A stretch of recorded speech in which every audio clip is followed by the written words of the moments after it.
이번에 내란과 관련된 후보자들이 엄청 많아요. 네. 참여연대가 요거를 좀 정리를 했더라고요. 그거 한번 좀 볼까? 이렇게나 많아. 야, 몇 개 한번 좀 소개를 해봐. 이게 가당키나 한 나라냐는 거예요. 저는 그러니까 스트레스가 없을 수가 없습니다. 제가. 내란 중요임무 종사 혐의로 기소된 후보 추경호, 김현태 있고 와. 내란 또 윤석열 비호하고는 옹호, 이정현, 이장우, 김영환, 김태규, 이용, 이철호, 박민식, 안태욱, 김석훈, 뭐 고기철, 오세훈, 김두겸, 이진숙, 박형준, 박완수, 김진태 이 외에도 하여튼 25명이고 그렇습니다. 대표적으로 이거지 그 밑에 시의원, 구의원까지 하면 훨씬 더 훨씬 많을 더 겁니다. 많아. 그러니까 내 말이 맞는 거예요. 그 사람들이 극우와 제휴를 한 게 아니고 저 당은 자체가 극우라니까. 그러니까 이렇게 이런 사람들을 후보로 막 각급 후보로 선거 후보로 공천하는 게 해서는 안 될 일을 한 게 아니고 그들로서는 할 수밖에 없는 일을 한 거예요. 받아들여. 받아들여요. 네. 원래 그렇구나. 그래 왔다. 네, 쟤들은 원래 그런 애들이야. 근데 많이 약해졌잖아. 약해진 건 맞아요. 네.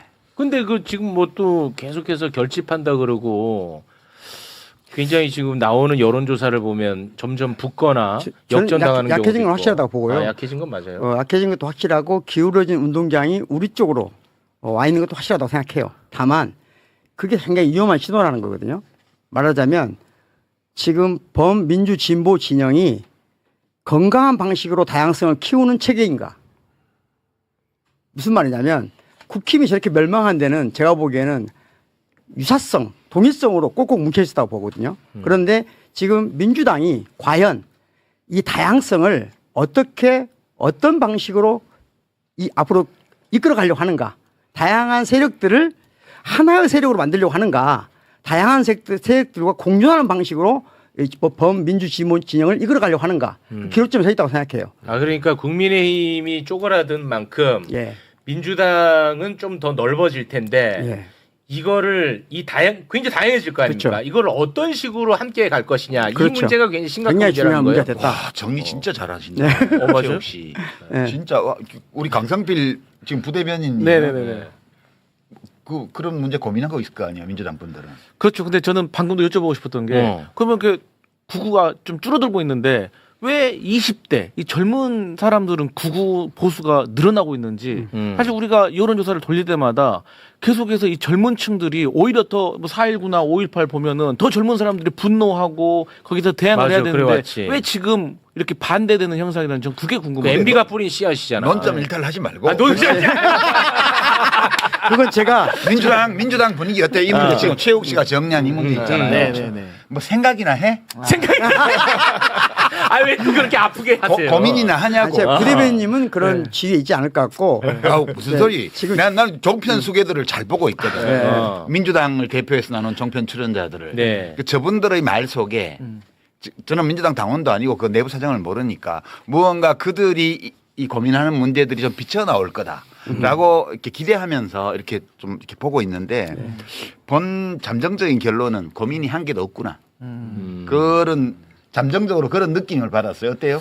아니 저희도 철학적으로나 뭐 당연히 고민하죠. 다만 저희 같이 이제 부대변인단이나 뭐 마치 방송에 나오시는 분들은 이 현황과 관련해 가지고 팩트로 저희가 검증을 하고 싸워야 되는 그런 입장이 있어서 그럼 그런 매일같이. 것들을 말할 수 있는 심도 있는 시간이라든가 기회나 그게 조금 부족한 면은 있다. 그러니까 이 문제가 저는 지금 평택 선거에서 드러난다 보거든요. 아유, 또 때문- 평택이야. 아니 그것 때문에 핵심. 지금 이 문제 가 때문에 평택 선거에 집약돼 있다고 아니 저는 생각해요. 그러니까 이 문제 때문에 사람들이 마음이 불편해. 그렇습니다. 그러니까 이 질문에 대해서 민주당 쪽이 명확한 답을 주지 않더라도 저 답을 가지고 있구나.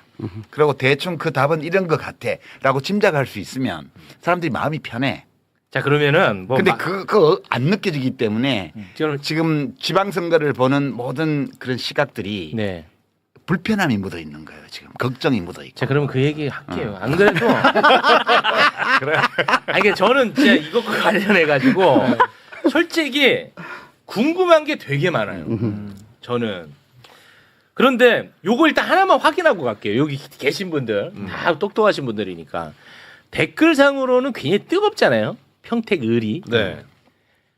근데 실제 대한민국의 그냥 많은 국민들도 이 현상과 이 사안에 대해서 이 정도로 뜨겁게 관심을 갖는 건 맞아요? 관심은 있죠. 아, 그거는 사람들이 맞아요? 표현은 잘 안 하는데 아, 그건 맞고. 관심은 많아요. 근데 이제 이게 이 평택을 문제는 그냥 하나의 상징적인 거고요. 어. 평택을이 왜 저렇게 시끄러워 보이냐는 평택을 자체가 문제가 아니고 그 자체도 문제지만 지금 최욱 씨가 정리했던 그 문제 있잖아요.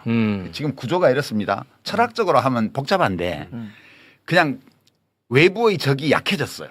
네. 그렇죠. 예? 외부의 적이 약해지면 내부의 싸움이 생기게 돼요. 이게 좋다 나쁘다 따질 필요도 없고 원래 그런 거예요. 자연히 섭니다. 네, 그런 거예요. 외부의 적이 약해지면 내부에서 싸움이 일어나요. 근데 이제 어떤 정당이나 정치 세력이 얼마나 건강하며 어떤 희망찬 미래를 열 수 있는 주체인가를 판단할 때 외부의 적이 약해질 때 내부에서 권력 다툼이 일어나는 건 불가피하고 자연스러운 일인데 이거를 어떤 방식으로 해내냐 이걸 보면 그 집단을 알 수 있어요. 얼마나 믿을 수 있는지. 그러니까 최욱 씨가 아까 정리한 문제가 이 문제예요. 네. 뭐 추상적으로 얘기하면 다양한 세력을 어떻게 하나의 목표 아래에서 결속해서 서로 연대 협력하면서 함께 나아갈 것이냐. 공동의 선을 이루기 위해서 최대한의 영향을 발휘해 나갈 것이냐는 문제인데 지금 민주당에서 이 지방선거 본격 들어가기 전부터 벌어진 여러 양상 작년 말 금년 초부터 이게 외부의 적이 약해졌기 때문에 내부에서 권력 다툼이 생기는 것은 필연적인데 이 권력 다툼을 어떤 방식으로 지금 하고 있는가를 보면 네. 너무너무 저열한 방식으로 이게 진행되어 왔어요. 그리고 평택을의 공천, 그다음에 평택을 선거가 진행되는 과정에서 드러난 조국혁신당과 민주당 사이 여러 문제 이런 것들은 그 반영이라고 나는 보는 거예요. 알겠습니다. 예. 저 작가님 진행의 효율성을 위해서 제가 불편하더라도 요 얘기를 먼저 하고 분석으로 들어갈게요. 그러죠. 네, 왜냐 댓글도 그렇고 이게 해결이 안 되면 뒤에 거를 들으려는 준비가 안 될 겁니다. 네. 네. 저와 또 가까운 분도 이런 얘기를 하더라고요. 뭐냐 유시민은 조국을 대통령으로 만들어야겠다라는 정답을 하나 만들어 놓고 그 정답 아래에서 논리를 개발해낸 것 같다. 그래서 평택을에 대한 목소리를 내고자 하는 거 아니겠느냐 이런 이야기들을 하더라고요. 많이 나도 듣고 있어요. 많이 듣잖아요. 이거 아실 거 아니에요. 그럼요, 다 지금 알죠. 댓글도 이제 그런 의견들도 지금 뭐 이게 다 전부라는 건 아닙니다. 의견이. 예. 요 부분을 먼저 말씀을 해 주셔야 이런 분들도 들을 준비가 될 것 같아요. 그러니까 이제 제가 그 뉴스공장에 나가서 그 문제, 총 지방선거 이후에 여러 상황을 감안할 때 조국이 되는 게 좀 낫지 않나? 이렇게 말을 한 거를 두고 제일 많이 나온 비평이, 그러니까 제가 뭐 어디 가서 뭐라고 비평을 한마디 하면 한 100명이 물어 뜯는 것 같아요. 그리고 한 10명 정도는 그래도 그게 일리 있지 않아요? 그 정도 얘기해 주는 것 같고. 우리 강성필 씨는 100명 중에 들어가나요? 10명 중에 들어가나요? 잘 모르겠는데. 아니 이러니까 최진봉이 안 하는 거죠. 네, 그거는 이제 그러니까 어떤 평이 제일 많냐 하면 네. 조국 지지 이렇게 하면 될 걸. 왜 쓸데없는 얘기를 갖다 붙여 그렇지. 이렇게 얘기를 하더라고요. 맞아요. 그러니까 그분 이제 그거 제가 어떻게 이해를 하냐 하면 네. 비평이라는 거는 비평가가 자기 자신을 어떤 대상에 투영하는 경우가 많아요. 지가 그렇다고. 그러니까 그 사람들이 어떻게 비평을 하냐면 난 누구를 지지해. 그러고 정해놓고 그 지지하는 이유를 갖다 붙인다고. 자기들이 그렇게 하기 때문에 나도 그렇게 했으리라고 주장하고 있는 거예요. 그런 경우가 많긴 네. 해 진짜. 그런 경우도 있고 안 그런 경우도 네. 있죠. 그러면 따져봐야 돼요. 그 사람이 네. 하는 말이 뭔가를. 네. 이게 지금 사실 좀 제가 기괴하다고 표현을 했는데 이상해요. 보통은 민주당 같은 큰 정당은 뭐 이렇게 국민 지지가 일정 부분 있는 정치인이 있으면 자꾸 데리고 올라오고 그래 원래. 우리 같이 해요. 여기 들어와서 해요. 거기 따로 이사하고 뭐 안 돼요. 이렇게 하는 게 그게 지금까지 봐온 우리 민주당의 모습이에요. 제가 옛날에 대선 후보 지지율 좀 나왔을 때도 같이 하자고 많이 들어와서 그랬거든요. 들어와서 해라. 제가 안 들어간 거지. 네. 그런데 지금 민주당은 이 사람을 못 들어오게 해. 지난번에 통합파동 때도 보면 나는 민주당에서 단 한 번도 상당한 정도의 국민 지지를 받고 있는 정치 세력 또는 정치인을 못 들어오게 하는 경우는 난 처음 봤어요. 이게 이상하다. 이상하다. 이거 뭔가 잘못됐다. 이렇게 생각한 거예요. 그래서 그 맥락에서 이 조국이라는 사람이 정치적으로 살아있는 것이 박보영 교수 얘기하신 넓어진 그러니까 그렇죠. 저쪽이 외부의 적이 위축되면서 약해지면서 커진 이 내부와 주변 여기를 민주당이 중심이 돼서 포괄해 나가면서 대한민국을 잘 운영해 나가는데 중요한 문제 중에 하나인 것 같다. 이 판단을 저는 한 거예요. 이 사람이 죽어버리는 것보다는 정치적으로 살아있는 게 낫다는 게 첫 번째 있고. 네. 그러니까 그 부분 잠깐 제가 보완하면 유시민 작가님이 하시는 마음이 저도 비슷한 마음인데 간단하거든요. 저는 이게 이재명 대통령 똑같은 생각하고 있다고 생각해요. 무슨 말이냐면 지난 박근혜 탄핵 이후 우리가 무엇인가를 실패해서 윤석열이라는 괴물을 만들어냈어요. 그럼 무엇 때문에 실패했을까 하는 거거든요. 그중에 우리가 확실한 것은 무엇이냐. 저는 이렇게 생각해요. 범민주 진보 진영의 대선 정권을 재창출하려면 반드시 대선 후보가 많아야 됩니다. 지금은 그거밖에 답이 없어요. 지금 우리 선택할 수 있는 건 그 누구도 저는 유시민 작가님 마음속에 그 누구도 없다고 생각해요. 이재명 대통령 마음속에도 그 누구도 없다고 생각해요. 저도 그 누구도 없어요. 저희는 저 같은 사람들은 그냥 대선 후보가 대선급 후보들이 잘 생겨났으면 좋겠다. 네. 그래서 마지막에 극적으로 잘 싸웠으면 좋겠다. 그리고 그 중에 누가 되든 우리는 그 사람을 향해서 그 사람을 데리고 정권 그렇죠. 재창출한다. 누가 이게 되든 자연스러운 거 상관없어요. 아니에요? 네. 이게 너무나 자연스럽잖아요. 저도 거기 한 표 던지는데. 저는 대통령도 똑같다고 생각해요. 아니 근데 대통령 얘기는 굳이 하지 마시고. 제가 이 얘기를 하냐면 대통령이 다른 마음을 먹었을 리가 저는 1도 없다고 생각하는데 그걸 왜곡한 사람이 저는 딴 마음이 있다고 보는 거예요. 그러니까 이제 대통령의 입장은 우리가 뭐 나중에 따지면 되고요. 네, 그건 모르고. 네, 대통령의 견해가 뭔지는 별로 중요하지 않아요. 네. 그냥 우리가 그냥 객관적으로 흐름을 보는 거예요. 그런 건데 지금 보세요. 그럼 지난번에 탄핵하고 내란 청산 정치 선거연합을 만들어서 49% 넘게 득표해서 이재명 정부가 섰습니다. 지난 대선 때는 일치단결에 있었어요. 그렇죠. 네. 그렇죠. 범민주 진보 진영이. 네. 네. 근데 저쪽이 약해졌잖아요. 이제 대선 끝나고 나서. 그렇죠. 대통령 인기가 높아요. 지지율이 높아요. 국민들이 정부를 신뢰하고 있어요. 네. 이따 우리 데이터 보겠지만 MBC 여론엠 보면 지난 1년간의 국정수행 지지율은 60대 30이에요. 잘한다 60, 못한다 30. 크게 변동 없어. 네. 그 윤석열 때는 못한다 60, 잘한다 30이었어요. 정반대네요. 네. 네. 그렇게 돼 있는 조건에서 지금 지방선거를 치르고 있고 전국이 운영이 되고 있는데 이 상황에서 이쪽 내부를 보면 엄청 느슨해졌습니다. 지금. 이게 이제 아까 얘기한 외부의 적이 약화되면 내부의 균열이 생기는 증상이에요. 어쩔 수 없어요. 이 어쩔 수 약화되는 없어. 건 불가피해요. 네네. 그러면 외부의 적이 약화된 상태에서 이 범민주 진보 진영의 결속과 연대, 연합 또는 조율 이런 것들을 할 수 있는 어떤 걸 만들어내야 돼요. 근데 그 책임은 주로 민주당에 있죠. 민주당이 압도적인 비중을 갖고 있기 때문에. 그렇죠. 근데 민주당이 이 일에 대해서 하나도 안 해요. 아무것도 안 해요. 그러고 필요할 때는 작은 정당들을 끌어다 쓰고 국회에서.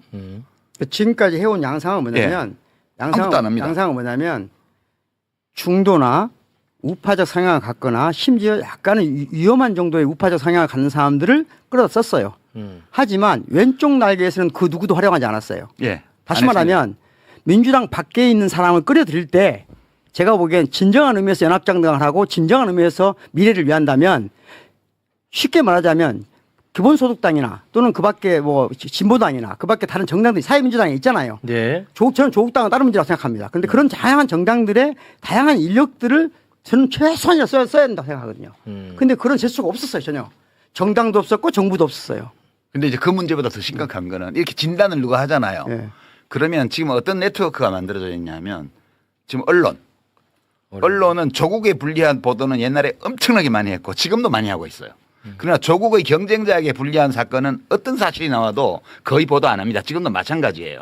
그러니까 일부 언론, 그다음에 일부 뉴미디어, 정치 채널들, 일부 비평가들, 일부 정치인들 민주당 안에 일부 정치 세력들 여기가 제가 느끼기에는 네트워킹이 돼 있어요 이미. 경위는 모르지만. 그래서 지금 이 지적을 하잖아요. 그러면 가짜 정보로 이걸 논박하는 방식으로 일제히 합니다. 예컨대 지금 정구영 선생님 이렇게 저 박광선 선생님 얘기했는데 왜 안 갖다 썼어? 갖다 썼잖아 이런 식으로 반박합니다. 그러면서 그 노동부 장관은 뭔데? 노동부 장관은 정의당이야. 옛날에. 지금은 당적을 모르겠지만. 정의당이고 정의당은 지난 대선 때 연합 안 했어요. 그렇잖아요. 네. 그다음에 배진교 비서관 그 사람은 정의당 하다가 민주노동당 정의당 하다가 민주당으로 왔던 사람이잖아. 그러니까 완전히 사실이 아닌 것들을 가지고 지금 걱정이 되어서 지금 그러니까. 박보영 선생님도 그렇고 저도 그렇고 예. 연합 걱정이 되는 거야 앞으로가. 앞으로 걱정돼요. 네, 건강한 걱정이 되어서 연합은- 이걸 비평을 하면 예. 그 비평의 취지를 받아들여서 논의를 하는 게 아니고 네. 이 비평 자체를 비평한 사람의 인격을 공격해서 깔아뭉개는 방식으로 네트워크 전체가 대응하고 있어요 지금. 그래서 그러면은 그 네트워크가 존재한다면 예. 느슨하든 아니면은 아주 제대로 꽉 네트워킹이 돼 있든 간에 예. 그들은 무엇을 위해서 그렇게 네트워크가 연결돼 있는 거예요? 그 지금은 뭐 제가 증거가 없어서 말은 안 하겠고요. 네. 그러니까 예컨대 그 한 6개월 전부터 문조털 내외로 묶어가지고 지금 공격하고 있습니다. 계속 인신 공격을 문재인 대통령 비하하는 것부터 시작됩니다. 문재인 대통령 비하, 조국 비난, 정청래 욕하고 이제 김어준 유시민 비방하고 이렇게 딱 묶어져 있어요. 이게 저는 무지무지하게 조직적으로 지난 6개월 동안 진행돼 왔다고 보고요. 네. 이게 그냥 그렇게 어떤 사람이 만든 사조직이 이렇게 하고 있다면 별 문제 아닌데 네. 민주당 안에 상당한 세력과 이게 엮여 있기 때문에 굉장히 민주당의 미래가 지금 불확실해 보이는 거예요. 이게 큰일 났다. 그러니까 그렇게 간다면 무언가 어마어마한 목적이 있어야 될 거 아니겠습니까? 그 내부의 권력 다툼이라고. 권력 그랬잖아요. 다툼을 보시는 거예요? 네, 자연스러운 건데 그 자체는 이 방식이 이상해요. 얼마나 지금. 자연스럽냐면 이게 제가 이렇게 아주 극단적인 예를 들을게요. 사회주의 혁명이 성공하고 모든 세력이 척결된 일당체가 된단 말이에요. 그러면 그때 가장 폭력적으로 변합니다. 그렇죠. 당 내부가. 언제나 그래요. 그러니까 지금 범우파가 극우화되면서 저는 약해지다 보니까 범민주 진보 진영 내부가 지나치게 폭력적이에요. 그렇죠. 무지하게 폭력적입니다. 네, 지금. 이게 너무 지나칠 정도로 폭력적이에요. 무슨 말이냐면 마치 뭔가 죽일 것처럼 다 인격을 너무 쉽게 다 야단해 버려요. 아니 전임 대통령에 대해서도 이런 식으로 우리 민주당 범민주 진보 진영들이 대통령에 대해서 조금 마음에 든고 안 들고 있는 부분이 있는 건데 그렇죠. 그런 거 인격적으로 있죠. 살인해 버려요. 이런 일은 없었어요. 근데 이런 일이 왜 생겼냐? 저는 첫 근본적인 원인은 우파가 극우화되고 우리 내부가 너무 펑퍼짐해졌다. 그런데 이때 가장 중요한 문제는 뭐냐? 우리가 이 다양성을 어떻게 관리하고 어떻게 이끌어갈 것인가에 대한 저는 합의가 있어야 한다고 생각해요. 합의 과정이 필요하다고 보고 숙고가 필요하다고 봐요. 그런데 그 문제에 대한 숙고가 없이 권력 싸움을 한다. 그게 너무 지나치다. 자, 어찌됐든 두 분은 이 상황이 걱정이 돼가지고 그렇죠. 말씀을 하시는 네. 거라면 저는 6개월 전부터 계속 말씀하셨죠. 네. 그 굉장히 그 같은 맥락 속에서 말씀을 계속 하신다는 걸 제가 느끼고 있는데 그렇다면 그거를 잘 설득하는 것도 굉장히 중요하지 않습니까? 그렇죠. 근데 지금 설득은 잘 안 되는 것 같아 보니까. 설득 안 돼요. 안 돼요? 예, 굉장히 지금 양상이 폭력적이고 제가 이제 하나 단서를 달겠는데 이번 이제 오늘 저게 시작됐습니다. 사전 투표가. 그렇습니다. 그러니까 지금 내란청산 정치연합을 유지를 해야 돼요. 지금. 그래서 유력한 후보는 다 지금 민주당 후보들이에요. 광역 단체장 포함해가지고 웬만한 시군구 단체장 후보들은 다른 당 후보들이 될 때가 호남 빼고는 없습니다. 호남의 일부 지역에서 조국혁신당 후보들이 뭐 경합하고 있다 그러고 나머지를 제외하면 거기를 제외하면 나머지는 지역구 후보는 민주당 후보밖에 없어요. 사실상 99.99%. 거기를 투표를 해줘야 돼요. 그렇죠. 네, 거기를 투표를 해서 그 지난 대선의 지금 연장전이거든요. 이게 2라운드예요 지금. 지난번 네. 대선의 1라운드 내란청산. 지금 지방선거가 2라운드고 2년 후에 3라운드 총선이 또 있습니다. 그러니까 1라운드 연합을 2라운드에서 유지해야 돼요. 강화할 수 있으면 강화하고. 그렇게 해서 표를 다 찍어줘야 됩니다. 나와서 투표해야 되고 민주당 후보에게 표를 찍어서 국힘 후보를 떨어뜨려야 돼요. 이게 지금 내란청산 2라운드이기 때문에. 그렇죠. 그런데 민주당에서는 그것만 하라는 거야 지금. 유권자들 보고. 누구를 내든 어떤 함량미달 후보를 내든 어떤 문제 있는 후보를 내든 우리가 후보 냈으면 잔소리 하지 말고 이 국짐 제로의 대의에 동참하는 자라면 다 우리 후보를 찍어줘야 돼. 너네 당원들 중에서 딴 당 후보 지지하면 징계할 거야. 이런 식의 폭력적인 은사를 당 조직에서 막 내고 있습니다. 이거 저는 적신호라고 봐요. 그래서 유권자들은 구분해야 됩니다. 지금 옛날 같으면 화나서 나 탈당해. 절대 탈당하면 안 되고요. 어느 당이든. 그 당에 몸담고 있으면서 그거는 나중에 바로잡으면 돼요. 선거는 이 내란청산 선거연합의 승리를 담보할 수 있도록 최대한 투표를 하시고 그죠? 그다음에 평택을해서 누가 되냐? 무슨 상관이 있어요, 솔직히? 아니 여야 구도가 변하기를 합니까? 뭐가 바뀌어요? 입법권과 관련해서는 이번 지금 보궐선거 10몇 개 있는 지역이 어떤 결과가 나더라도 국회의 입법권 행사에는 아무 영향이 없어요. 네.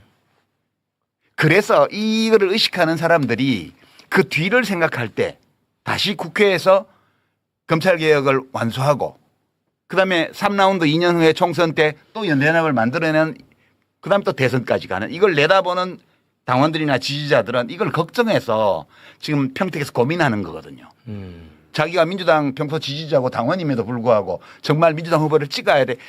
이 고민하는 마음을 알아주고 그분들에게 우리도 그런 고민을 하고 있다고 얘기를 하고 그럼에도 불구하고 우리 당 후보니까 찍어달라고 부탁하는 거는 가능해요. 근데 니네 안 찍으면 징계할 거야. 이런 태도는 저는 민주당 계열의 정당에서는 처음 봤어요. 그건 제가 알기로는 걷어들인 것으로 알고 있어요. 처음에 그 경기도당이 네, 그런 네. 식으로 성명서를 냈는데 그건 제가 보기엔 폭력계이거든요. 알겠습니다. 제가 그러면 약간 좀 폭력적인데 논의를 조금 그러면 좁혀가지고 네. 요 우리 강성필 네. 부대변인님한테 한번 좀 질문을 하겠습니다. 그 민주당 정치인 중에서도 이런 얘기를 하는 사람이 있어서 네. 제가 한번 이 세계관이 제가 정리가 안 돼서 한번 좀 여쭤보는 건데 평택을 김용남 후보가 민주당 후보니까 그렇죠. 김용남을 우리가 반드시 당선시켜야 된다. 네. 그건 이상할 게 없어요. 그럼요.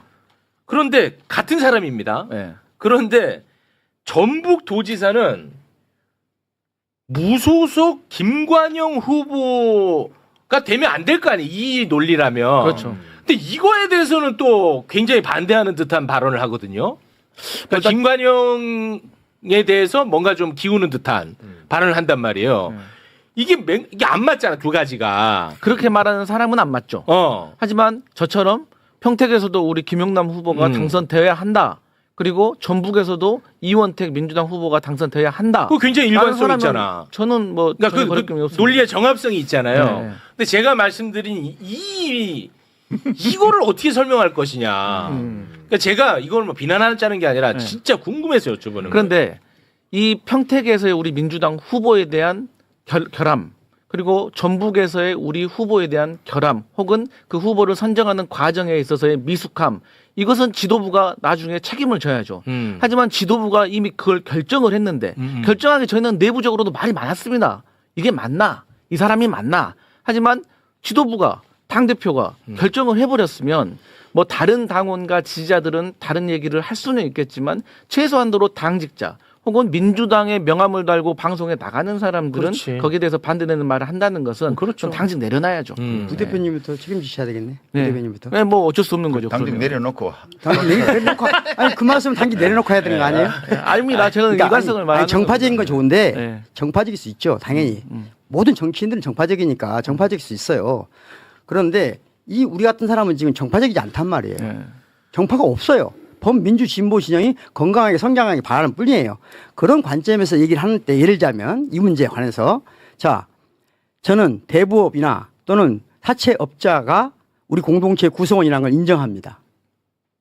첫 번째. 그러니까 우리 공동체 구성원일 수 있다고 인정해요. 그런 의심을 받거나 그런 내 가족 중에 할 수 있다고 생각해요. 아니, 대부업 자체는 불법이 아니고. 아니 제 가족을 할 수 있다고 생각해요. 예. 그런데 그 사람을 우리의 대표로 내세운 상징적 대표로 내세운 것에 대해서는 불편하게 생각할 수 있어요. 즉 그 문제를 제기할 때 당이 어떤 태도를 취해야 되냐 문제예요. 그렇지. 그걸 물어보는데 우리 그걸 엉뚱한 식으로 전략적으로 말할 게 아니고 이 문제에 대해서 상의해보자는 거예요. 당원들은. 그런데 그러면 너희는 반대편이 되니까 응징하겠다? 이거 굉장히 잘못된 거죠. 우리 아까 말했잖아요. 다양성을 어떻게 수용할 것인가. 그럼 정당 내부에서 다양성의 범위까지가 어디까지인가. 저는 정당 원이 된다는 거 김영남 전 의원이 후보가 더불어민주당의 구성원이 되는 것은 아무 문제가 없다고 생각해요. 그리고 선출직에 나가는 것도 아무 문제 없는데 그걸 당에서 알고 뽑았나요? 알고 그 사람 선출했나요? 몰랐죠. 몰랐겠죠. 몰랐으면 몰랐는데 우리 알게 됐어 지금. 네. 그럼 그거 어떻게 할 것이냐 이게. 그 문제에 대해서 논의해 보자는 거잖아요. 그러니까 당의 사무총장이 서명이 다 됐다 이런 식으로 말을 하는 거는 제가 그거는 정말 당원 주권에 대한 그렇죠. 도전이고요. 그렇죠. 아니, 제가 근데 사실 국민을 무시하는 거예요. 그러니까 제가 그럴 때 좀 힘들거든요, 저는. 근데 이게 워낙 이제 조물수 프레임이 강하게 걸려 있다 보니까 제가 이게 말하는 게 굉장히 조심스러워요. 근데 저는 그런 거에 대해서 그러니까 뭐냐면 하루 종일 조국 후보를 비판하는 거 저는 너무 가능하다고 봐요. 그러니까 민주당 입장에서는 너무 자연스럽고 너무 당연하죠. 그런데 그리고 김용남 후보를 지지하고 응원하는 거 너무 자연스럽고 당연하다고 봐요. 그런데 구체적 사안 이거는 전혀 설득력 없는 논리로 사람을 무시하듯 마치 그거를 의심하는 사람을 비판하는 사람이 틀린 것처럼 자꾸만 얘기하니까 돌아버리는 거예요, 저는. 근데 제가 좀 궁금한 점이 예. 자, 그럼 김용남 후보가 허점이 있다는 것을 우리 지도부는 모르고 공천을 했습니다. 근데 선거하는 과정 속에서 허점이 있다는 게 드러났습니다. 근데 그게 사실 지금 정말 진실인지 아닌지는 사실 지금 네. 당장은 알 의혹 수가 단계죠, 없어요. 의혹 자, 단계. 그러면 지도부는 네. 거기에 대해서 검증을 했을까요, 안 했을까요? 뒤늦게라도 이제 알아봤을 거 아닙니까? 우리가 공천한 김용남 후보가 문제가 있나 없나? 그러면 당에는 네. 뭐 당무 감사라든지 어떤 기능이 있습니다. 네. 그래서 그 기능에 있는 당직자들이 저는 최대한 빠른 시간 내에 얼마나 정확하게 했다고 담보할 수는 없지만 그럼에도 불구하고 절차를 지켜서 나름대로 지도부에 보고를 했을 거라고 생각을 하고 그 보고를 토대로 사무총장과 당대표가 정무적인 판단을 했을 거라고 생각합니다. 그 판단의 옵션은 첫 번째, 이거 심각하니까 우리 사퇴시켜야겠다. 혹은 이걸 가지고 지금 사퇴시키면 전체적인 선거에 영향 줄 수 있겠다. 그리고 본인들이 정치적으로 책임지겠다는 결단을 내렸을 거라고 저는 생각을 합니다. 근데 네. 이것을 일정 정도 한정된 지도부가 이걸 공론화를 시켜서 본인들이 고민할 수 있지 어느 정도까지 열어줄 수 있을까? 저는 거기에 대해서는 조금 의문이 있습니다. 고생하십니다. 고생하시는데 이건 그렇게 어려운 문제가 아니고요. 이게 이 선거가 지금 강슬핏 좋아. 이따 우리 그 데이터를 보겠지만 네. 전체적으로 지방선거가 예컨대 16군데 하는데 8대 8이다. 이렇게 아슬아슬한 상황이면 벌써 잘랐어요. 그렇죠. 지금 이건 뭐냐면 선거가 너무 여유 있어 지금. 이건 뭐 평택을해서 김용남 후보가 어떻게 되든 상관없이 전체 전황에 영향이 거의 없어요. 왜 없냐 하면 지금 민주당 후보를 찍으려고 하는 사람들이 영향을 받지 않아요 이거에. 평택을 민주당 후보가 무슨 사채업을 무슨 차명으로 했는지 안 했는지 했다 하더라도 그거는 거기 문제지. 이것 때문에 내가 민주당을 지지 안 한다는 거 없어. 그럴 것 같아요. 그렇기 때문에 선거가 무지 여유 있어요 지금. 그래서 크게 경각심을 가지고 이 문제를 보지를 않아. 그러니까 내버려 두는 거예요. 예전에 총선 때 일을 들어볼까요? 총선 때 민주당이 이재명 대통령이 당대표 시절에 총선 치르면서 여러 우여곡절이 있었습니다. 네. 어떤 사람은 잘려나오고 어떤 사람은 네, 맞아요. 버팅기고 뭐 네. 옛날에 무슨 어디 기관 무슨 글에 뭐 좀 험한 말을 했다 이런 걸 뭐 노무현 대통령 깐 적이 있다 뭐 온갖 거 가지고 다 이렇게 해서 후보를 교체하기도 하고 막 다 했습니다. 그럴 때 어떻게 하냐 하면 정당이라는 건 그렇습니다. 갑자기 몰랐던 사항이 팍 튀쳐나오잖아요. 네. 그러면 당사자하고 그 당사자를 당 지도부에 이렇게 연결해서 공천 과정에서 작용했던 정치인하고 막 수시로 통화합니다. 그리고 당사자를 불러갖고 사실이 뭔지를 물어본 다음에 어떻게 했으면 좋겠냐 물어봐요. 그럼 당사자가 보통은 저는 이거 억울한데 근데 지금 선거 임박해 있기 때문에 이거를 사실관계를 다투기 시작하면 당 전체가 계속 공격받을 것 같습니다. 그 제가 여기서 자진 사퇴하는 걸로 하시죠.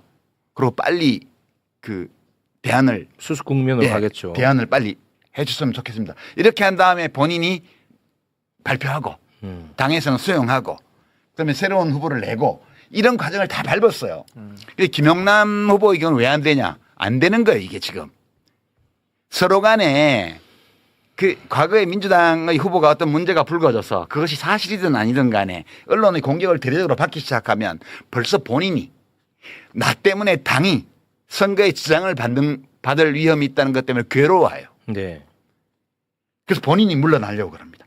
이 싸움은 내가 나중에까지 한 자연인으로서 내가 언론하고 뭐 다 해나갈 거다. 그러나 지금 당에 피해가 갈 수 있기 때문에 제가 물러서겠습니다. 이렇게 수습하는 게 100에 99이에요. 근데 지금 이 건은 이게 통하지를 않아요. 이 스토리에는. 제가 상세한 내용을 아는 건 아니지만 이 커뮤니케이션이 김영남 후보의 경우에 작동하지 않아요. 그리고 이제 김영남 후보하고 어릴 때부터 대학생 때부터 잘 아는 뭐 어떤 도당위원장이나 이런 사람들은 계속 김영남 커버 치는 뭐 무슨 당원들 협박하는 그런 성명이나 내고 있고 당 사무총장은 별 문제 없다는 식으로 얘기하고 지금 이렇게 작동하고 있는 거여서 이거는 김영남이 되고 안 되고 문제가 아니고 야 민주당 큰일이다. 그렇죠. 어떻게 하면 좋으냐 이거. 그러니까 제가 생각하기에는 그건 거예요. 사람마다 다 이 문제를 바라보고 문제를 제기하는 방식이 다른데 제 관점은 그런 거예요.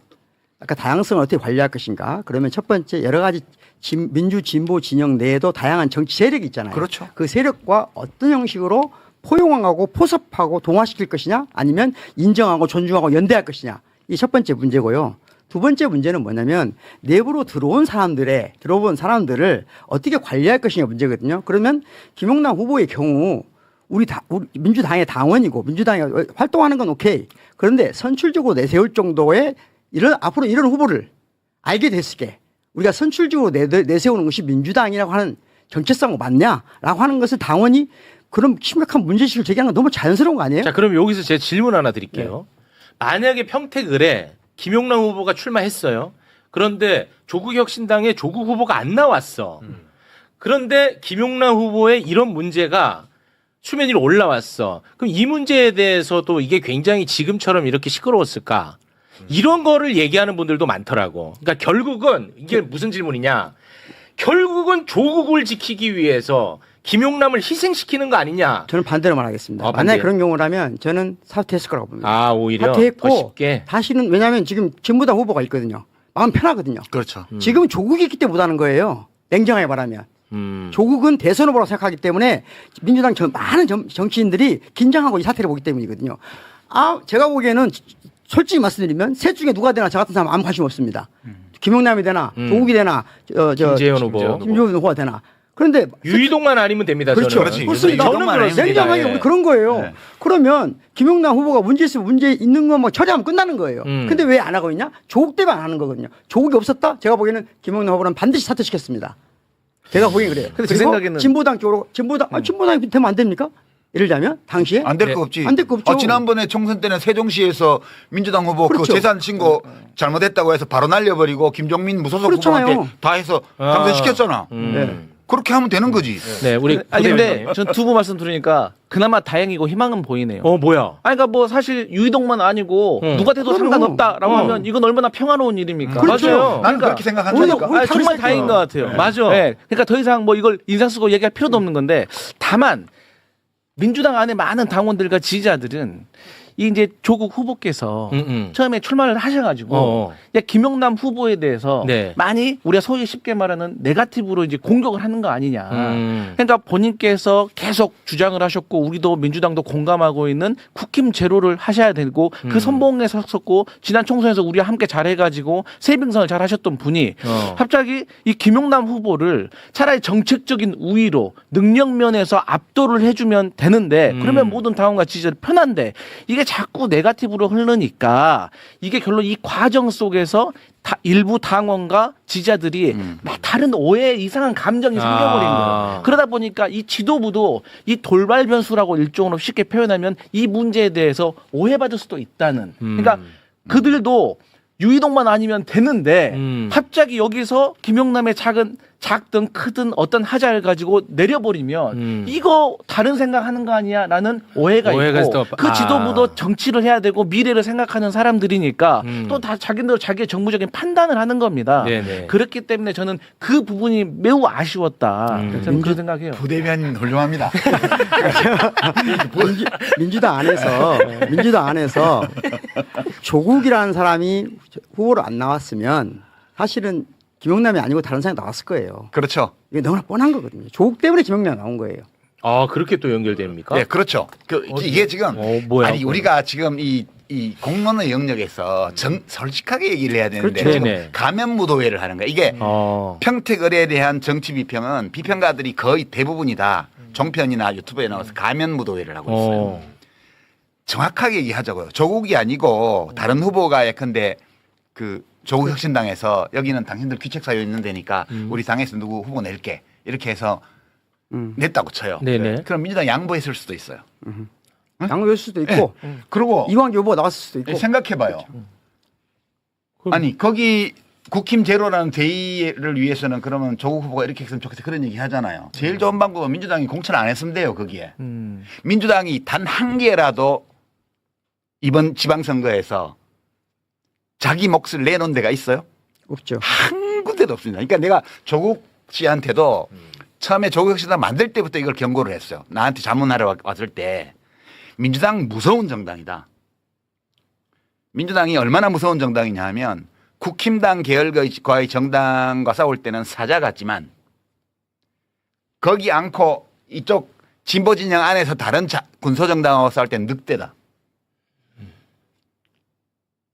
자기 살코기, 자기 먹을 고기 살코기 한 점도 양보 안 한다. 그래서 민주당하고 지역구에서 부딪히게 되면 뼈가 가루가 될 거라고. 그거는 좋고 나쁘고를 떠나서 현실이에요. 이게 정치는 권력 투쟁이기 때문에 민주당으로서 그렇게 갈 수밖에 없는 거예요. 근데 창당할 때부터 이 말씀 하셨었어요. 민주당은 모든 정당이 그러듯이 민주당도 그래요. 이거 진보 보수를 막론하고 현실 정치의 정세력은 그럴 수밖에 없어요. 대표님하고 작가님하고 저하고 비슷한 관점은 뭐냐면은 범민주 진보 진영에 대한 우리 애정이 있잖아요. 그러면 그 애정은 뭐냐면은 큰 집은 좀 큰 집 땅에 행위하고 작은 집은 작은 집 땅에 행위해서 잘 어울려 살자는 그렇죠. 거거든요. 아, 그럼요. 그게 우리 길이잖아요. 근데 큰 집 내부의 권력 싸움 때문에 이런 식의 모습을 계속 보이는 게 좋냐. 사실 큰 집 내부에 지금 누가 대장되냐 때문에 이 모든 걸 아니, 지금 그렇다는 것만 지적하고요. 네. 그 문제는 어차피 지방선거 끝나고 그건 8월 그래요. 전당대회 가면서 이제 겉으로 드러나게 돼 있어요. 그때 가서 더 커져? 예, 당원들이 그만해 이제. 아니 그래서 그때 가서 이제 당원들이 그 결정하면 그 얘기를 되고 저는 어쩔 수 하느라고 없어. 아니 제가 하나만 좀 네. 말씀드릴게요. 이거는 솔직히 좀 지긋지긋한 질문인데 제 주변에 있는 뭐 이름 밝히지 않겠습니다. 네, 그 친구도 뭐 이래 복잡한 얘기하다가 항상 저한테 물어보는 게 있어요. 내가 답할 수도 없는 질문이야. 유시민 작가는 친문 부활을 위해서 저러는 거 맞냐? 이걸 계속 물어봐요. 내가 뭐 알 수도 없고 나는 뭐 유시민 작가님이랑 같이 만나고 뭐 그런 관계가 아니니까 오늘 방송도 아마 댓글에서는 무슨 뭐 사전 교감하에 뭐 한 줄 알 거야. 근데 전혀 그런 거 아닌데 또 다시 한번 여쭤봅니다. 왜냐? 이게 거의 만능 언어처럼 활용이 돼요. 그러니까 매우 폭력적이에요. 지금 예. 얼마나 폭력적이냐면 제가 사실 지난번에 나왔을 때 오윤혜 씨하고 할 때 오윤혜 씨가 한 말 중에 내가 그냥 넘겨버렸어요. 그때 네. 뭐 이재명 대통령 연임해야 되는데 벌써 뭐 차기 주자 얘기하고 이러니까 서운하다. 그 서운하지 않냐 이런 얘기를 하더라고요. 이재명 대통령 연임 불가능해요. 아니, 물론 정치 철학적으로 보면 국민 주권이기 때문에 지금 헌법의 부칙 조항 이 개정 당시의 대통령에게는 임기와 관련해서 이 변경을 할 경우에 적용 안 된다고 돼 있는 부칙 조항조차도 그것도 다 헌법 개정 대상이기 때문에 된다고 주장하는 사람이 있긴 해요. 근데 또 반명으로 가겠네. 그런 얘기를 왜 또? 그냥 할 얘기만 하세요. 헌법적으로 보면 네. 아니 내가 하는 얘기는 이재명 대통령의 연임은 헌법적으로 불가능해요. 나도 이재명 대통령 연임했으면 좋겠어. 근데 불가능한데 그것이 가능한 것처럼 전제를 두고 그리고 그것을 가로막는 자로 조국, 문재인, 유시민, 김어준 이런 자들이 다 그거를 가로막고 있다는 식의 언설을 공유하면서 네. 이런 어리석은 얘기들을 해대는 거예요. 사람들이 많은 사람들이. 근데 그러니까 굉장히 많습니다. 그 얘기하는 사람 한번 물어보세요. 친문이 누구냐고. 조국. 그러니까 그러면 조국 대통령 만들려고 그러냐 이렇게 말하면 되지. 왜 친문을 갖다 찍어 바르냐고. 지금 가장 최근의 조사를 보면 작년에 나온 거 전직 대통령 중에 누구 좋아하냐 물어보면요. 네. 제일 최근 조사는 노무현 대통령이 40%입니다. 그리고 그 뒤에 김대중 대통령, 문재인 대통령에서 합쳐서 55%가 넘어요. 네. 박정희 대통령이 25%예요. 박근혜 0.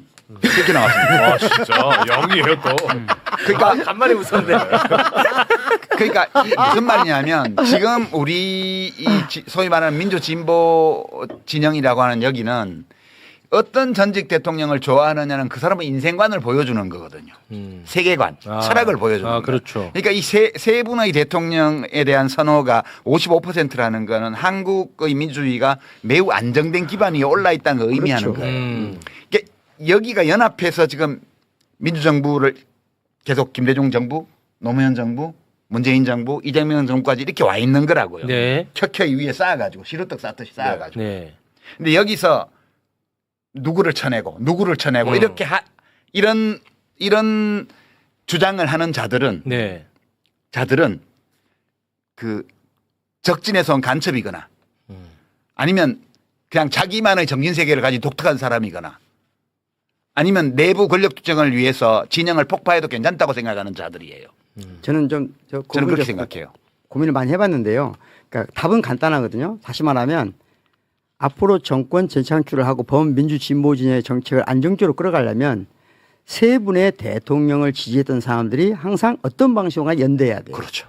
다른 길은 없어요. 그런데 지금 그 길이 아닌 길을 입 밖에 내는 분들은 이유는 딱 하나라고 생각해요. 저는 나쁘게는 보지 않고 이유는 하나 생각해요. 그냥 이재명 정부 때 이득을 많이 얻고 싶은 거예요. 저는 그 이상도 이해도 아니라고 생각해요. 그래서 그 사람들 제가 비라고 한 거예요. 아니 그만해. 아 이게 참 이게 그러니까 이거는 다 우리가 뒷머리에 둬야 될 문제고요. 지금 오늘부터 시작된 이 지방선거에서는 그 지역구라고 해야죠. 지역구 후보는 각급 선거에서 민주당 후보뿐이에요. 네. 호남을 제외하고는 사실상 네. 달리 찍을 후보가 없어요. 네. 비례 후보는 광역 비례는 조국 혁신당도 좀 나와 있죠. 진보당도 나와 있고 거기는 다른 선택을 해도 돼요. 그거는 마찬가지예요. 지금 경기도의회 뭐 서울시의회 이런데 네. 민주당이 완전히 인천시의회 다 압도할 거거든. 거기에 비례대표가 민주당이 비례대표 다 먹는다고 해서 좋을 것도 없고 나쁠 것도 없어요. 네. 거기에 비례대표를 뭐 조국 혁신당이나 진보당이 몇 석 가져간다고 해서 나쁠 거 한 개도 없습니다. 그거는 사실 박보영 선생님 말씀하신 게 그건데 우리가 그 세 분의 대통령 또 현직 대통령까지 포함해서 네 분의 대통령을 가장 좋아하는 이런 유권자들이 하나로 뭉쳐서 전체에 이루면서 자기 의사를 표출할 수 있는 방법을 찾으면 돼요. 이미 많은 유권자들이 그렇게 하고 있고요. 네. 이제 오늘 그 사전 투표, 내일 사전 투표, 다음 주 수요일 날 투표는 그렇게 하고요. 네, 네. 이 일이 이렇게 시끄럽게 된 거는 그 이유 때문임을 우리가 이해를 하면 하고 있어야 된다. 그 다음에 때 되면 정리하면 되지 뭐 네. 이렇게 생각하면 되지.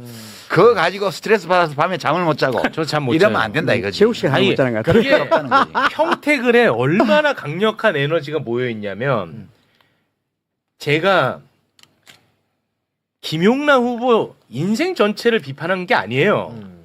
이번 해명이 너무 이거는 우리를 좀 무시하는 해명이다. 왜냐하면 지금 차명 의혹이야. 그리고 현금이 오고 갔다는 녹취가 나왔어. 그런데 예금 거래 내역서를 올리니까 이거 우스꽝스럽다라는 정도의 비판을 한 겁니다. 근데 그러니까 사람들은 나를 바보로 아나 이렇게 받아들이는 거예요. 제가 그렇게 받아들이는 거예요. 그런데 최욱을 10년 동안 사랑했대.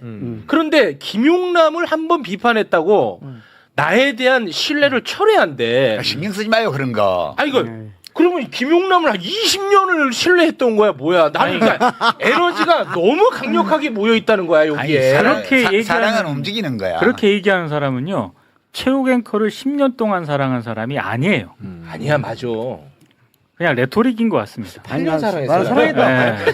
사랑했다고 보고 앞으로 또 사랑할 거라 봅니다. 그러니까 내가 금사빠지 금사빠. 좀 힘들더라고 내가 이거를 참 사랑은 내가- 움직이는 거야. 아. 근데 제가 멍청한 질문 한번 네. 드리고 싶은데요. 제 주변에도 좀 있어요. 아 있어요? 그러니까 흔히 말해서 이 지금 얘기한 이 민주 진영의 어떤 연합, 연대 요런 거에 부정적인 어떤 시선을 보이는 사람들이 제 주변에도 있는데 네.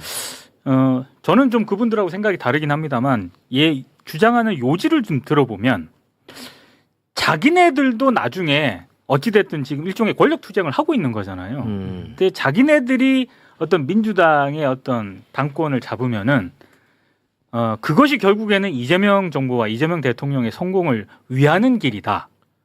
이른바 친문이라든가 또 질문 나와. 예. 흔히 말하는 전통 민주당 세력들이 정권을 잡는 것보다는 자기들이 당권을 잡는 게 훨씬 더 이재명 정부의 실용주의 노선 뭐 이런 거를 더 강화하는 그런 계기가 되는 어떤 그런 것이다. 뭐 이런 식의 맞아. 주장을 많이 많아. 하거든요. 예. 그럴 주장이 그런 주장은 어떻게 생각하십니까? 그 잡으면 돼요. 그렇죠. 잡으라고. 그럴 그러니까 때 주장인데. 예, 정당 민주주의라는 거는 맞아. 내부에 그 경쟁을 다 열어놓은 거잖아요. 그렇죠, 그렇죠. 그러니까 내가 어떤 정치적인 욕구가 있다, 소망이 있다, 신념이 있다 이러면 따로 당을 만들든가 아니면 이미 있는 정당에 들어가서 주도권을 잡든가 원래 그렇게 하는 게 정답이에요. 네네. 그러니까 그렇게 하고 싶은 분들은 그렇게 하면 돼요. 그렇죠. 근데 문제는 그렇게 하지 말라는 게 아니고 어떤 방법으로 그렇게 하냐는 거예요. 이게 반칙, 저열한 방법 이런 걸로 이게 전체를 해치는 방식으로 이걸 하게 되면 네. 그런 의도를 가지고 그런 노력을 했다고 비난하는 게 아니고 그 사람들이 사용한 방식의 문제 제기를 하는 거예요. 근데 한 가지는 저열한 방식을 쓴다는 게 문제고요. 두 번째는 뭐냐면은 예를 들면 김대중 대통령 시절에 김대중 대통령의 체제 안에서 권력을 차지했던 사람들이 그 다음 정부에서도 권력을 유지하려고 그래요. 그렇죠. 그것 때문에 왜곡시키는 거거든요. 그것 때문에 김대중 정부를 파괴시켜요. 똑같이 노무현 문재인 정부 시절에도 지금 친문 세력들이 일부 욕으로 먹거나 잘려나간 이유는 그 권력을 이재명 정부 때도 유지하려고 했기 때문에 문제가 된 거예요. 근데 친문 세력은 다 정리가 안 됐나요? 떨려나갔죠. 다시 말하면 존재하지 않아요. 다시 아니, 말하면 다 떨어져 나갔잖아. 심판 받았잖아. 노무현 못 받아들인 김대중 세력들은 대부분 떨어져 나갔어요. 그렇지. 지금까지 살아있는 분들 한 분밖에 안 계세요. 그 표현이 정확하겠다. 박지원 대표 빼놓고는 한 분 있어요. 그 표현이 정확하겠다. 나머지 사람들 다 딸려 나갔어요. 똑같이 이재명을 못 받아들인 친문 세력들은 다 제거됐어요. 다 제거됐어요. 그 표현이 없어요. 정확해. 지난 이게 총선을 정확한 거예요. 통해서 다 날아갔어요. 그 표현이 정확한 것 그럼 같아요. 나중에 똑같거든요. 나중에도 누군가 데리고 오는 거 오겠죠. 그럼 또 같이 뭉쳐야 되잖아요. 그렇지. 근데 그걸 못 받으면 어떻게 되겠어요. 그렇게 되는 거예요. 그럼 또 이제 그 정리가 그래서 되겠죠. 저는 네 분의 대통령을 제발 좀 갈라서게 하지 말자. 그게 정서적으로 상처를 주냐. 네. 좋지 않은 방법이다. 근데 이게 왜 설득이 안 될까? 참. 안 되죠, 당연히. 적당히 하랍니다, 저보고. 역겹대요, 아니, 제가. 역겹대. 설득이 된다고 왜 안 되지라고 생각하면 자기가 괴로운 거야. 너무 원래 괴로워요. 설득이 안 돼요. 그렇지. 안 안 돼요? 되는 게 정상이야. 정상이에요? 그러니까 설득은 안 되지만 그래도 그 어떤 사안 문제에 대해서 거기에 관련돼 있는 의미 있는 정보, 그 정보에 대한 의미 일리 있는 해석 이런 것들을 우리들 각자 그냥 얘기하는 거예요. 그렇죠. 얘기해서 그 중에 누군가가 네. 그 듣고 보니 그게 맞는 것 같아서 입장을 바꾸면 바꾸는 거고 네. 안 바꾸면 안 바꾸는 거예요. 네. 왜 남의 인생에 대해서 세계관에 대해서 왜 고통을 받아?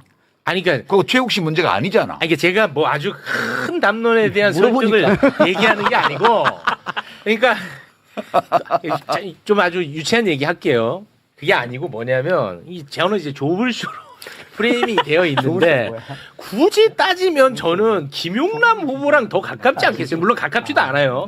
매번 쇼를 오랫동안 함께 해왔고. 그 조국보다 김용남이 훨씬 많이 출연했지 않나? 비교도 안 되죠. 아니, 조국 후보는요, 다시 한 번 말씀드리지만, 이게 2번 출연했는데 석방 이후에는 한 번도 매불쇼에 나온 적이 없어요. 석방 이후에. 근데 이상하다. 내가 매불쇼 나와가지고 우리 이재명 대통령 출연분 빼고는 내가 출연한 수요 난장판 1등부터 한 10몇 등까지 다 하고 있잖아. 다 전부예요. 근데 왜 유불쇼라고는 안 그래?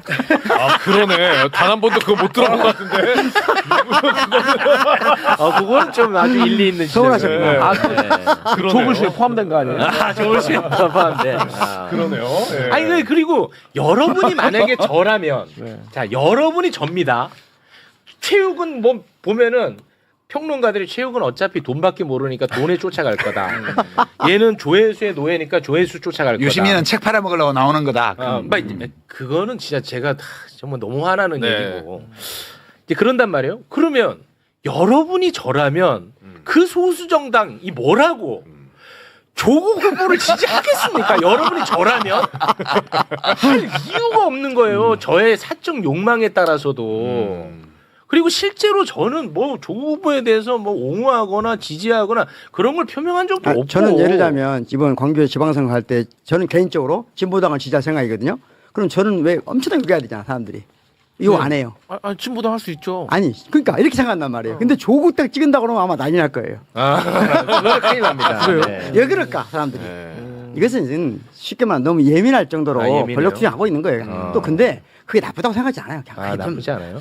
그러는 거죠. 뭐 아니 왜냐면 오늘도 제가 보세요. 지금 준비한 이슈가 지금 부산 북구가 이거 오늘 재밌는 영상 많거든요. 그런 거는 다른 데서도 많이 하잖아. 아니니까? 매불쇼는 매불쇼만이 하는 어떤 거. 그러니까 이런 이제 그 에너지가 맥락에서 좀 분산되는 것 같아요. 조금 재미는 없지만 한 가지는 꼭 말씀드리고 싶어요. 저는 그러니까 이재명 정부가 이전에 세 분의 진보 민주 진영의 어떤 정책을 유효받으면서도 패러다임 전환을 하는 게 있다고 보거든요. 맞습니다. 두 가지가 있는데 가장 큰 게 이제까지는 모두가 이 권력을 또는 모든 기구를 분산하자. 지역 자치를 좀 끼고 이 정도였는데 이재명 대통령은 확실한 건 뭐냐? 5특 3국이라는 건 제가 보기엔 패러다임 전환이거든요. 다시 말하면 5극 3특 아니에요? 5극 3특. 그러니까 1극 체계를 확실하게 전환시킬 수 있는 계기를 마련하겠다는 거예요. 이건 저는 그렇지. 엄청나게 높이 평가하는 편이에요. 네. 그런데 그 기회를 지금 호남이 가장 먼저 잡았다고 봐요, 저는. 어쨌든. 그러면 다른 지역도 이번 선거가 어떻게 이루어지냐에 따라서 이재명 정부 시절에 5극 3특으로 가는데 어느 정도 부합해서 갈 수 있냐 문제라고 보거든요. 저는 부산은 나름대로 저는 이번에 전주시 장관이 되면서 같이 갈 수 있다고 봐요. 네. 부울경은. 그러면 나머지가 문제거든요. 예를 들면 충청도도 지금 그 지지하는 후보들이 될 것 같으니까. 그럼 핵심은 두 군데인데 저는 그래서 대구 분들한테 진정을 호소하고 싶어요. 김부겸 김부겸. 이런 분들이 이번에 저는 돼서 대구 경북이 이재명 정부에서 처지지 않길 바랍니다. 혜택을 좀 진심으로. 받았으면 좋겠어. 혜택을 받길 바랍니다. 나 진짜 그래서 효능감 한번 느껴보고. 그렇죠. 진짜 그동안에 어떤 본인의 갇혀있는 생각이 좀 한번 트이는 기회가 됐으면 한번 좋겠어요. 그런 어렵겠지만 김부겸. 근데 지방선거는 저는 이제 약간 지금 저 선거 비평도 안 하고 그러는데 네. 제가 지난 한 10년 동안 계속 선거 때마다 선거 비평을 해왔는데 이번에 안 하잖아요. 네. 사실 이번 지방선거 늘 지방선거는 그렇지만 시장, 군수, 도지사 이런 거 뽑는 선거잖아요. 네. 그 잘못 뽑으면 자기들만 손해잖아. 그러니까 그러지 그러니까 않았으면 국회의원 선거는 어느 지역에서 잘못 왕창 뽑아 놓으면 입법권을 중앙에서 모여서 행사할 때 나라를 엉뚱한 방향으로 끌고 갈 맞습니다. 위험이 있기 때문에 네네. 이게 그런 건데 네. 대구시장 잘못 뽑으면 지금 내란 피의자로 기소해 있는 사람 뽑았다. 그 대통령하고 협조도 안 되고 아무것도 안 됐다 그러면 대구 사람이 손해 보는 거죠. 그러지 않았으면 좋겠어요. 그러니까 그것이 다른데 영향을 별로 미치지 않아요. 그래서 저는 이걸 볼 때 김부겸 됐으면 좋겠어 이번에라고 생각하면서도 안 되면 대구 사람 손해지. 못 그렇게 저는 생각을 해요. 못 됐어. 그래서 한번 말씀해 주시라는 거예요.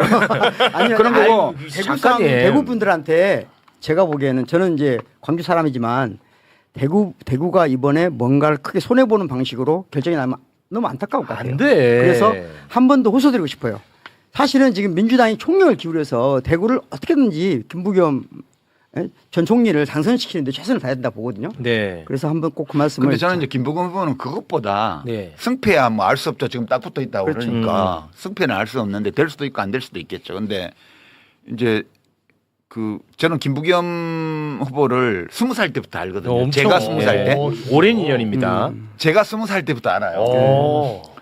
그러니까 지금 일제강점기보다 더 오래 알아왔다고요. 지금. 오랜 인연이야. 근데 이제 어렸을 때 20대 때 알았던 김부겸이 이제 한 30년 동안 없어졌었거든. 그게 군포에서 어렵게 국회의원 되면서 네. 이 양반이 그렇게 호쾌한 양반인데 아주 조심성 많고 너무 신중한 사람으로 바뀌어버렸어. 말도 너무 눈치 봐가면서 하고. 그래서 제가 실망이야. 내가 알던 김부겸 형은 없어져 버렸어. 이렇게 생각하고 있었어요. 네. 근데 이번 대구에 출마한 거는 진짜 봉사하는 마음으로 마음 비우고 나오신 것 같아요. 맞아요. 이 언어가 이 거리에서 마이크 잡아서 하는 이 말이 네. 내가 20살 때 봤던 김부겸 형의 그 느낌이 확 살아나는 거예요. 제가 그거 보면서 그래요.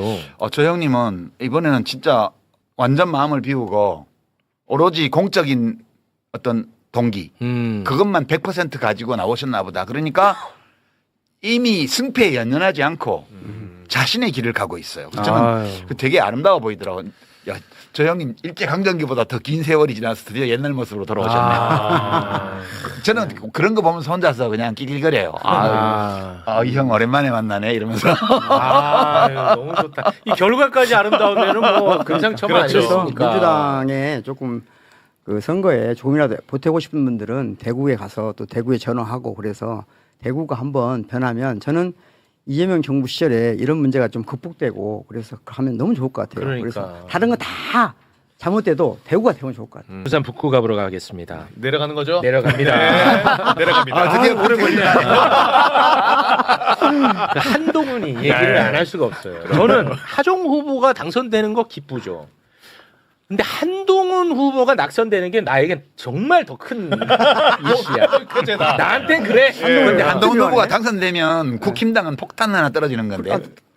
저는 근데 그런 어떤 공학적으로 계산하기에는 네. 제가 너무 고통스러워요. 왜 고통스러워요? 한동훈의 그 마치 합리적 보수를 대변하는 듯한 모습, 그 상징성 같은 언론에서 그런 대우를 해주는 것, 그게 나를 장동혁보다 나에게 스트레스를 더 준다니까요. 이진숙보다 나는 한동훈이 스트레스가 더 커요. 저랑 다르네요. 달라요? 저는 이진숙이 만약에 의원 배지를 달고 국회 과반이 들어와서 설치 생각을 하면 나는 한동훈이 더 커. 제가 보기에 영역별로 그런 게 있는 것 같아요. 언론인이잖아요. 그러니까 그런 언론이 와서 그런 언론을 거쳐하는 것에 대해서 굉장히 큰 스트레스가 있는 것 같아요. 네, 자 그래서 한번 만나봅니다. 윤석열과 같이 한동훈은요 권력을 잡는 거 그 자체만 이게 관심이 있고 그 목적을 위해서는 그 하위 개념 무슨 뭐 본인의 철학 뭐 이런 것들은 다 하위 개념으로 놓고 언제든지 바꿀 수 있는 사람이야. 네. 그게 완전 여실히 느껴지는데요. 한동훈은 박근혜 30년 구형했거든요. 네. 이 딱 나와 있잖아. 30년 구형했단 예. 말이야 한동훈이가. 그런데 한동훈이는 표 좀 얻어보겠다고 네. 박근혜의 삶 자체가 존경스럽대. 이게 말이 돼? 야, 말이 돼? 30년을 구형한다는 건 뭐야? 검사 입장에서 이런 사람은 쓰레기라는 거야. 이 격리시켜야 된다는 거야. 30년간. 그렇죠. 근데 삶을 존경한대. 그거 잠깐 보겠습니다. 전 박 전 대통령의 인품과 그동안의 삶을 존경합니다. 존중하고요. 박 대통령께서 여러 가지 생각을 하고 판단하신 것이기 때문에 제가 존중합니다. 와, 이게 가능하냐 이겁니다. 인품까지 들어갔구나. 인품까지. 근데 삶의 저 궤적. 발언의 문제는 뭐냐면 네. 상당히 앞뒤가 다르고 논리가 안 맞는 게 저러한 저 발언에 대해서 박민식 후보가 지적을 합니다. 네가 30년 구형했잖아. 요거 준비돼 있어. 그랬구나. 이거 재밌어. 철자구나. 거기까지 가기 전에 잠깐만. 그러면서 30년 구형을 윤석열에게 떠넘기고 박민식을 비판해. 네. 뭐라고 비판하냐? 그러니까 비판하거든 아무튼. 네. 근데 윤석열하고 박민식을 비판하거든. 그런데 자아 비판 같이 보여. 나한텐 그래. 네. 내용이 딱 지 얘기야. 그거 잠깐 보겠습니다. 박민식 후보는 그 30년 구형을 결정했던 윤석열 대통령을 대통령으로 만들기 위해서 나섰던 사람이고 너잖아. 그리고 그 다음에 거기서 장관 자리 했던 사람이고 너잖아. 그 이후에는 윤어게인 하면서 탄핵 때 윤석열 대통령 돌아와야 한다라고 계속 지금까지도 윤어게인 주장하는 사람입니다. 그런데 지금 윤석열 대통령이 구형한 30년을 너잖아. 저한테 뒤집어 씌우고 그리고 자기가 그렇게 물고 빨았던 윤석열 너잖아. 대통령이 했던 30년을 그렇게 얘기한다고요? 그러네. 너잖아. 아니 그래 안 그래? 너잖아. 저거는요. 진짜 지금 윤석열에게 30년을 구형했다고 한 거잖아요. 네. 근데 당시 언론 보도를 보면은 한동훈이 구형했다라는 보도가 많아요. 그러니까 그건 팩트인 것 같아요. 근데 이제 윤석열한테 구형을 했다라고 사실과 다른 얘기를 했거든요. 윤석열이 네. 결정했다는 거죠. 아니 지금은 구형했다라고 얘기를 했습니다. 중요한 거는 30년을 윤석열이 구형을 하든 그 목소리로 구형을 하든 한동훈이 하든 그건 중요한 게 아니에요. 자기가 검사로서 수사해보고 조사해보니까 이 사람 나쁜 사람이네라고 판단을 했으면 그 수사팀의 의견에 동의한 거예요. 그렇습니다. 그럼 끝나는 거지. 뭐 네가 얘기하나 내가 얘기하나 뭐가 달라지냐 이거예요. 맞습니다. 그리고 너무 욕하지 마요. 스스로가 그네들 술만 해봐. 그리고 스스로가 대선 후보가 되겠다는 사람이 구질구질하다, 물고 빨고 이런 짜치다. 표현 쓰는 게 맞아요. 정확합니다. 맞아요. 그 민중의 연으로 해보려고 노력하는 걸 가지고. 다음에 또 그, 아니, 제가 너무 포용력이 없네요. 아니. 그 조희대가 이재명 대통령에게 공직선거법 그 위반 네. 허위사실 공표죄 네. 파기환송했잖아요. 그렇습니다. 그 기준을 갖다가 만약에 이제 저게 공직선거법상 허위사실 유포로 기소가 돼가지고 재판을 했을 때 그 잣대를 한동훈에게 들이대지 않습니까? 저 걸려요 저거. 그렇습니다. 네. 예. 자, 그럼 이제 토론회 한번 보겠습니다. 예. 한동훈이는 아마 이렇게 생각했을 겁니다. 나의 깐족 기술로 하정우 얘 정도는 그냥 아주 박살 낼 수 있다. 나경원 울면서 간 거 봤지? 봤지? 아마 진짜 그렇게 생각하고 왔을 거고 너무너무 설렜을 거야. 오는 길이 막. 오는 길이. 그런데 이게 웬걸? 정치 초보인데 이거 되치기를 해버리네. 박살이 납니다요. 함께 보겠습니다. 공소 취소 찬성하십니까? 반대하십니까? 여기가 검사 취조실입니까? 좋았다. 왜 예스 오라 물으십니까? 그럼 그러니까 검사 습관 못 버렸다는 얘기 하는 아, 거죠. 하지만 제 주도권이니까 그러니까 그러면 그 예스와 노가 아니라고 답을 해주시죠.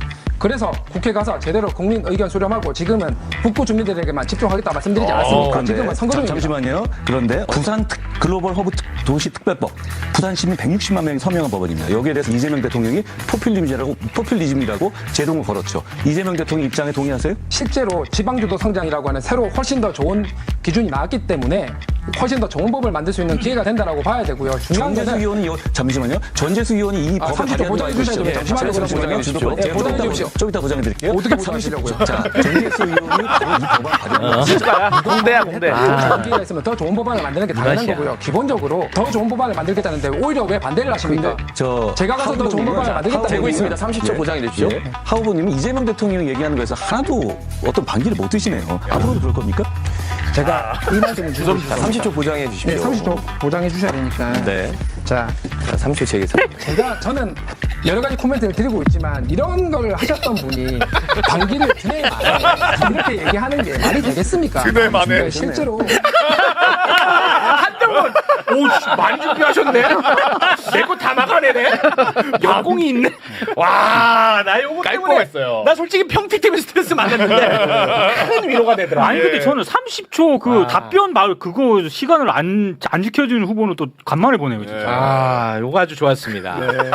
아, 네, 스트레스가 하정 후보가 확 풀려. 본인이 아는 것에 대해서는 아주 또박또박 말 잘하는 스타일이에요. 네. 600번의 토론 아니 그 강연을 다녔던 사람이라서 말 잘해요. 그리고 이제 AI 시대 아닙니까? 그런데 그 퇴행적 질문을 또 합니다. 한동훈이가 심합니다. 요거 짧게 보겠습니다. 대한민국 주적은 누굽니까? 이거 어려운 문제 아니거든요. 국방부 엑서에 북한군과 북한 정부라고 나와 있는데 그걸 왜 또 물어보십니까? 아직도 철저한 30분 30초 보장 부탁드립니다. 정확하게 나와 있고 그리고 안보 환경이라는 게 유연하게 바뀌기 때문에 이 부분도 고려해야 되지 않겠습니까? 그럼 지난 정부에서 드론 달려가지고 안보 위기 만든 거 그건 어떻게 하시겠습니까? 알겠습니다. 씹으라고 해줍니다. 알겠습니다. 내가 듣던 거랑 많이 다르네.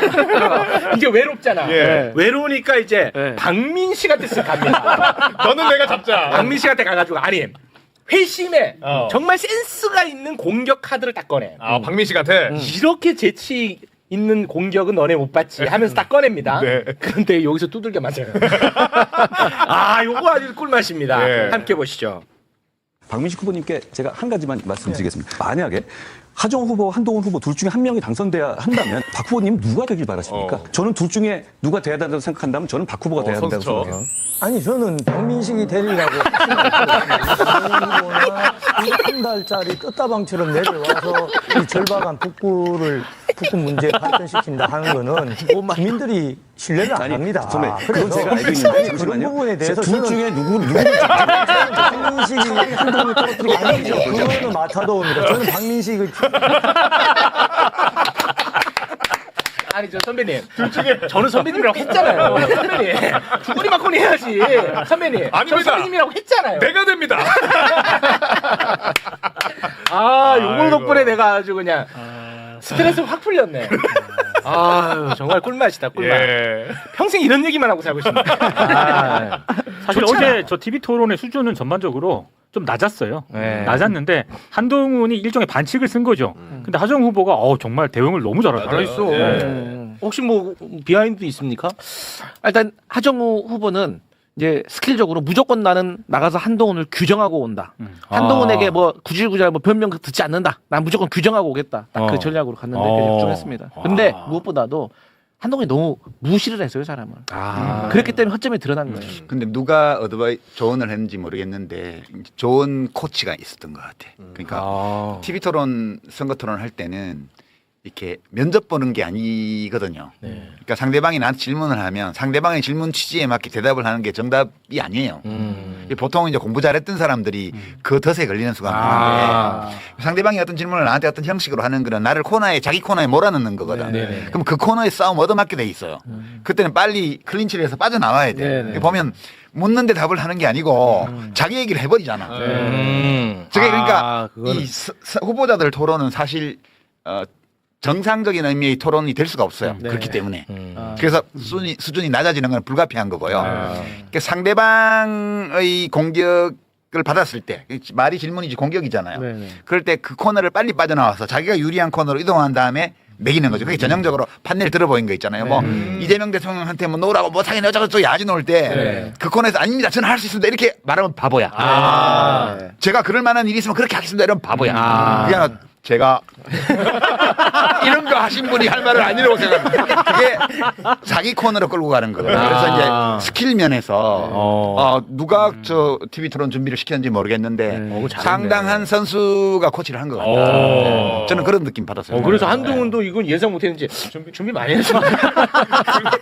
그리고 표현도 이렇게 하셨던 분 아닙니까도 아니고 이랬던 분이 반기를 드네 마네. 약간 이거 짜증 좀 좋았다. 짜증 좀 근데 좋았어. 제가 보기에 한동훈 전 대표의 가장 큰 약점은 다 예측된 질문을 한다는 거예요. 아무 새로운 게 없잖아요. 새로운 게 없어요. 야, 한동훈 대꼬로브라고 했는데 저는 대꼬로브 아니라고 생각하거든요. 사이즈가 아니에요. 질문하는 거 보면 큰 틀이 없어요. 예상하지 못한 게 없어요. 대응하지 못할 것도 없어요. 좀 아래다. 너무 표면이 그런 거 아닙니까? 사실 판단인데 가치 판단이 아니고 내가 보기에 거의 사실 판단을 할 것 같습니다. 그거 가치 판단이죠. 그거는. 자, 이제 시간이 조금 많이 흘러가지고요. 이제 정리를 좀 하면서 마무리를 좀 지어야 될 것 같은데 우리 유시민 작가님 혹시 뭐 끝으로 하실 말씀 있으실까요? 끝으로 이제 우리 오늘 평택을 때문에 얘기 많이 했는데 민주당 마음에 안 들죠. 물론 다른 당도 다 마음에 안 드는 점이 있겠지만 민주당도 하는 게 되게 마음에 안 드는 거 있을 거예요. 저는 이제 어떤 느낌을 받냐면 민주당이 어떤 고민을 해야 되냐면 박구영 교수가 하신 말씀이 핵심인데 다양한 이해관계와 서로 다른 지향을 가졌지만 큰 틀에서 우리 현대사의 네 대통령 지금 이재명 대통령까지 포함해서 들을 좋아하는 시민들 또 그 대통령들과 일체감을 느끼는 시민들의 유대 연합 이걸 어떻게 묶어서 한국 사회를 좋은 방향으로 가게 할 거냐 이게 정치 세력 정당들이 해야 될 제일 중요한 고민이에요. 그러려면 뭐 서로 간에 대화를 잘하고 인적 교류를 하고 뭐 평소에 뭐 입법에서 연합을 하고 이것도 중요하지만 안정적으로 생존할 수 있는 환경을 만들어줘야 돼요. 그래서 저는 이제 민주당이 이것만 해줬으면 좋겠다 싶은 게 각급 중요한 장선거, 국회의원 선거, 대통령 선거, 자치단체장 선거에 결선 투표제를 도입하는 선거법 개정을 해라.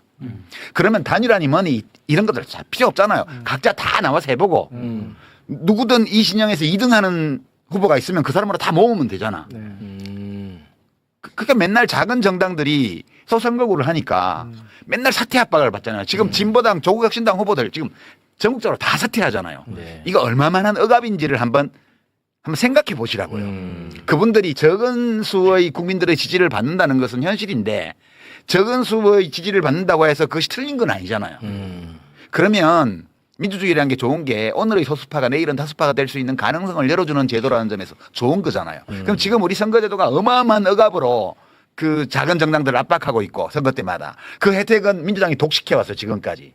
이걸 풀어줘라. 그러면 아니 꼭 이 방안이 아니더라도 무언가 다른 생각을 가진 사람들이 자기 나름의 정당을 만들어서 이 제도 속에서 존재하면서 시도해 볼 수 있는 생태계를 만들어주고 그 생태계 안에서 중심이 되어서 이런 연합정치를 통해서 항구적으로 민주개혁 세력의 어떤 그 집권을 열어나갈 수 있는 이런 방안들에 대해서 고민하고 제안하고 대화하고 토론하고 국민들에게 설명하고 이런 노력을 1도 안 하고 있다는 것이 제가 지금 가지고 있는 제일 큰 불만이고요. 아쉬움이고.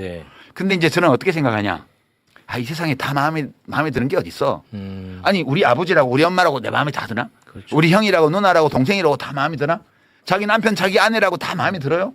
아니잖아요. 이 세상에는 100% 내 마음에 딱 드는 건 없다고. 그러니까 민주당도 내가 뭐 전반적으로 지지하는 정당이긴 한데 모든 면에서 나한테 내가 보기에 다 줄 수는 없다는 거예요. 그런 욕심. 그러니까 뭔가 내 생각과 다르고 내 기대에 못 미친다고 해가지고 버리지 말라는 거예요.